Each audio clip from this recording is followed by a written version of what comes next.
Ndinibulisa nonke ke bazalwane egameni likaYesu Kristu waseNazaretha. Mfundisi bathanda Cwasi lona siniseke ke izono zami zixolele. Amen. Namhlanje ndinevesi nje endinayo apha enhlizweni yami endityayo. Le verse lapho kuMateyu chapter 6 verse 27. Iye yabenza lula nje ubomi bami yenza ukuthi nami ndikwazi ukuthi nikushare le video namhlanje so that nawe ube nobomi obulula. Ithi ke le verse apha kuMateyu chapter 6 verse 27 ithi, can any one of you by worrying add a single hour to your life? Umbuzo lo. Kuphi na kuni onokuthi ngokuxhala abungeze nangemini enye le ubomi bakhe? Amen. Into endiyena yifunda ke apha ebomini into yobana akekho umuntu engenazingxaki. Wonke umuntu unazo ingxaki apha emhlabeni. Akekho umuntu ongenangxaki. So which means ke nami ndinezama ingxaki nawe unezakho ingxaki. Qha umahluko ke ngoyinto yobana uthini na ke ngezingxaki odibana nazo, because yonke into lapha emhlabeni ingxaki futhi yonke into lapha emhlabeni iwari mntakabawo. Ayikho nje into leyiwari. For instance, elexesha wawusemncinci wawunewari into yobana uzonxiba into esikolweni, unewari uba uzohlekwa esikolweni, unewari okanye nexhala okanye depressed yiloo nto enjalo. Wathi hayi yabona uba ndingaze ndibe mdala nje, ndingaze ube mnandi ebomini bam, zonke into zam ndingaze zibe rayithi. Wamdala mntakabawo wagqiba nokufunda, wayeka nalaa nto yoba ube nestress into yokufunda. Ngoku nje ubuligqibile nje ufunda, ngoku unewari into yoba umsebenzi awufumani. Ufumana kwakho umsebenzi uba newari into yobana imali oyirholayo incinci. Uyifumana kwakho le mali ongathi ingafumani, ngathi inganinzi imali okanye ngathi ngonwabo xa ufumana imali enentsanyana wonyusele imali ke emsebenzini. Emva kokunyusela imali emsebenzini nalapho uzophinda ube newari again. So iyacaca nje kakuhle le nto le ukuthi noba ungayibhiliyonere iwari yona izohlala ikhona, noba ungayimiliyonere ingxaki zona zizawuhlala zikhona, ngoba xa uyimiliyonere funeka ukhangele indlela ezithile zoyisustain, ezozisustain ezimiliyoni zakho okanye ezibhiliyoni zakho ukuze ube ungabi na-stress ebomini bakho. So which means yonke into lapha emhlabeni, yonke into yalapha emhlabeni futhi yenza stress, yonke into yalapha emhlabeni yenza iwari. Xa soyifunda ke le ncwadi lena yonke le ndawo sendifunde kuyo, uYesu ufundisa apha ngamaxhala obubom. Uthi masingazixhaleli ke thina izinto zonke zobomi sibe naxhala basatye ntoni, sinxibe ntoni, sombathe ntoni, yonke laa nto leya. Okanye hayi mna namsebenzi abanye abantu bayaphumela. Uthi uYesu masingazenzi ezo zinto ezo xa zezonke. Uthi into masiyenze thina qha masifune ukulawulwa nguThixo, senze okulungileyo. Zaye zonke izinto sizidingayo empilweni zethu siza kusilandela. Ithetha ukuthi ngale nto, ithetha ukuthi empilweni yakho zenzela umsebenzi lula ngokuthi wena apha ebomini bakho uzixelele into yobana yabona ke Thixo, njengoba ndiphila nje apha emhlabeni andizuphila ngokweyam intando, ndizophila according to eyakho intando Thixo. Ngoba xa uphila ngeyakho intando, eyakho intando yona yiyo le yenza uba umele zistress ebomini bakho. Eyakho intando yiyo lena eyenza into yobana kube buhlungu entliziyweni yakho ngamaxesha onke, but intando kaThixo yona iyenelisa apha ngaphakathi entliziyweni yakho. So xa uphila kuyo ke intando kaThixo, you understand into yobana andiziphileli mna ngokunokwam, andiphili ngawam amandla kodwa ndiphila ngamandla kaThixo, ndilawulwa yintando kaThixo, andizilawuli mna ngokunokwam. Kunevesi ke enke ndadibana nayo apha entliziyweni yam, phofu into nje ebindifikela apha ebomini bam. Ithi le nto lena, apha emhlabeni ukuze wonwabe funeka ufikelele to a point apho uthi Thixo umdala wena Thixo, mna ndimncinci. So once wafikelela loo point leyo itsho empilweni yakho, ubomi bakho boza bube lula. Once wafuna ukwenza umsebenzi kaThixo, ufuna uba nguThixo wena, ube mdala kunoThixo, uzoba sengxakini because akuzukwenzeka according to ii-plans zakho, kuzokwenzeka i-opposite yale nto oyifunayo. Kanti xa ukunikeza kuThixo uthi Thixo yabona ke nje ubumdala nje, iingxaki zezakho, mna eyam umsebenzi kuba ndikholisa wena qha. Iingxaki zezakho, umsebenzi wam mna kuthini? Ukukholisa wena, ukuveza, ndiprodyuse le nto efunwa nguwe wena Thixo, ngoba mna ndilawulwa nguwe. Ithi ke ivesi kwincwadi ka-Isaiah chapter 64 verse 8 ithi, we are the clay and you are the potter, we are all formed by your hand. Amen. Wena Thixo ungumbumbi wempilo yam, mna ndiludongwe nje. Apha ebomini bakho kufuneka kufikelele kuloo point le eshort uthi yabona ke mna ke Thixo ndiludongwe nje. Ewe kona ndiyaphila, ndinamehlo, ndiyabona, ndiyakwazi nokuthetha, but mna ndiludongwe nje Thixo. And njengoba ndiludongwe nje mntakabawo, akukho nto endikwazi ukuyenza without you. I solely depend on you God, ndidipende kuwe Thixo. Andinalo lithemba endinalo ngaphandle kwakho Thixo.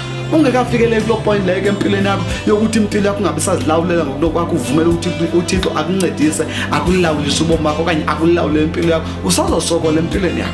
So yenzela umsebenzi lula, senzela ubomi lula ngokuthi uzixele ukuthi yonke into eyingxaki yekaThixo akuyo yami. Yonke mina into efuna ndenzile qha ukuthi mandonelisa yena uThixo qha kuphela. Yonke into igqityiwe xa kunjalo. Imali, problem yemali ayo yami problem yemali. I-problem yemali i-problem kaThixo. Into abandisafarisha emhlabeni ayo yami lo problem yekaThixo. uThixo funeka elungiselelo ngxaki le cause mna ndiludongwe nje andazi nix. So yeke ngokuzijongisa uzifanise nabanye abantu, yeke ukuzifanisa nomnye umuntu osecane kwakho cause awuyazi ukuthi iplan kaThixo uthini na ngaye la muntu lo. Now ithi iBhayibheli xa seqhubekeka apha ekugqibeleni la verse le kaMateyu chapter 6 ingomso nalo linexhala. So ithi xa seqhubekeka la verse baya ithi yonke imini nganye iyanele ububi bayo. So ithi la nto isuku nosuku ophila ngalo emhlabeni linobubi balo, usuku nosuku lunobubi balo. Kunento embi eza kwenzeka ebomini bakho okanye kunento embi azohlangana nayo empilweni yakho. Same applies ke ukuthi isuku nosuku line blessings nalo, linezikelelo zalo. So if uzofocus ekuthini ujonge izinto ezimbi zonke ezihlala empilweni yakho, so zawakwazi ukuqhubekeka nobomi bakho. So qalisa ngokujonga i-blessings zakho because each and every day uThixo unezikelelo azibekileyo for impilo yakho. uThixo unezinto ezinkulu azibekileyo even for today ngempilo yakho. But ke ngoku just because when you are too focused ekuthini ujonge izinto ezikustressayo empilweni yakho, awuziboni izinto ezinhle uThixo akubekele zona ebomini bakho. So don't stress kakhulu ujonge kwizinto ezisecaleni ezingakuncediyo ebomini bakho because ukuwara kakhulu, worry too much noba namxhala too much obubomi abu-edi kwanto ebomini bakho. Qha kwenza ubomi bakho bukhawuleze ufe ngenxa yokuba nezistroke, uba nezistress, uba nazo zonke izinto eziyingxaki nasengqondweni ophazamisayo ngenxa yoba newari kakhulu. So empilweni yakho zenzela umsebenzi lula mntanasekayo. Kade yonke le ngxaki yekaThixo ayo yakho cause ingathi ngaphezu kwamandla akho ayiseyo yakho le idipende uThixo. Xalela uThixo ongumdali wakho uthi Thixo ndinengxaki enje nale yena nguye ozothi-take care of ingxaki yakho. Qha ke wakho umsebenzi yonelisa uThixo. Ngokwanelisa kwakho uThixo uzovula ama-opportunities for impilo yakho, akuvula ingqondo yakho, akubonise ideas ezintsha athi abone ke le nto wayinqoba kanje wayinqoba nakanje naleya ingxaki. Amen. So asazi into thina sinjengodongo kodwa yena uThixo ungumbumbi ezimpilweni zethu. So don't worry too much ngobomi because awukwazi no-eda usuku oluyi-1 okanye i-hour eyi-1 ngenxa yento ubani okanye ngenxa yoba usithi hayi ndiware kakhulu.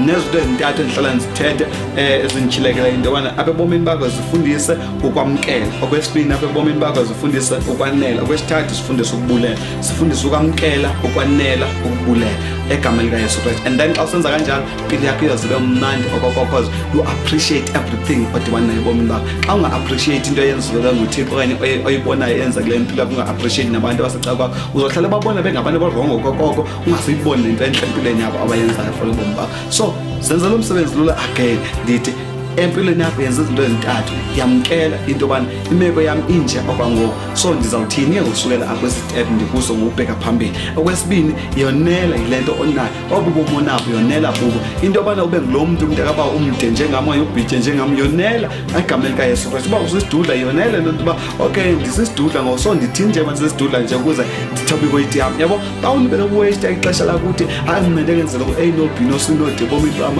ubomi bam abukwazi uqhubekela phambili. You are just wasting your time usebenzisa amandla akho endaweni wrong. Ithi iBhayibhile amandla ethu thina masiwasebenzele ekuthini sithande uThixo ngawo. So ithi thanda uThixo ngamandla akho onke, ngengqondo yakho yonke. So ingqondo yakho yokuthanda uThixo, amandla akho ngawokuthanda uThixo, umphefumulo wakho ngokuthanda uThixo. Hayi ukuthi uhambe usophula inhliziyo yakho, uyophula inhliziyo ngabantu okanye usonge izinto ezenziwa ngabantu, uzophula inhliziyo ngenxa yezinto abazenzayo kuwo. So ndiyaphinda ndithi futhi zenzele ubomi lula egameni likaYesu Kristu. Yonela empilweni yakho. So yamkela, wonela.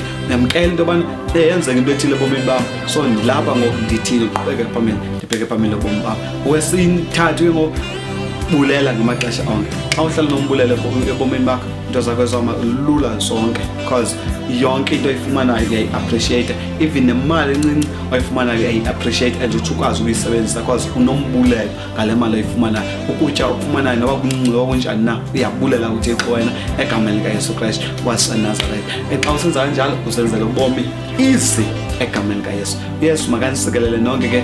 Ungasubscribe ke kwi-channel yam endinayo phaa ku-YouTube, bale bathanda uCwasi phaa ku-YouTube uzawuzifumana ke ii-videos zam. Subscribe la channel yam so that uzomane uzifumana zonke ke nezinto endizipostayo phaya ku-YouTube because ndikhona ngoku naku-YouTube egameni likaYesu Kristu. Uyesu anisisekele xa ninonke. Mfundisi bathanda uCwasi lothethayo, Facebook ndingupastor bathanda uCwasi, PST bathanda uCwasi, and then ifone number yam andifumana kuyo kuWhatsApp, andifumana kuyo naxa undifowunela ithi 078 327 9645 eka Vodacom yona ithi 071 24 27 632. Yesu anisikelele, ngithanda kakhulu enhliziyo yami yonke egameni kaYesu. Amen.